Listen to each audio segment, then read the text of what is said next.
പ്രിയ കൂട്ടുകാരെ, എല്ലാവർക്കും സുഖമല്ലേ? ജൂൺ 19 വായനാ ദിനമാണെന്ന് നമുക്ക് അറിയാമല്ലോ. മഹാനായ PN പണിക്കരുടെ ചരമദിനമാണ് നാം വായനാ ദിനമായി ആചരിക്കുന്നത്. നിർമ്മിത ബുദ്ധിയുടെ പുതിയ കാലത്ത് പോലും വായന ഏറെ പ്രസക്തമാണ്. അറിവ് നേടാനുള്ള മനുഷ്യന്റെ അതിയായ ആഗ്രഹം വായനയെ എക്കാലത്തും സജീവമായി നിലനിർത്തുന്നു. കുഞ്ഞുണ്ണി മാഷ് പറഞ്ഞതുപോലെ വായിച്ചാൽ വിളയും, വായിച്ചില്ലെങ്കിൽ വളയും. അതുകൊണ്ട് നാം വായിച്ചു വളരണം.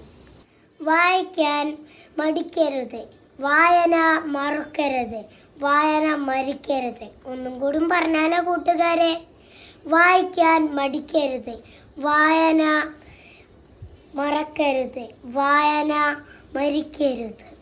ഗുണപരമായ പരന്ന വായന നാം ശീലിക്കണം. നല്ലത് തിരഞ്ഞെടുത്ത് വായിക്കണം. എല്ലാവർക്കും നല്ലത് വരട്ടെ. നന്ദി. ജയ് ഹിന്ദ്.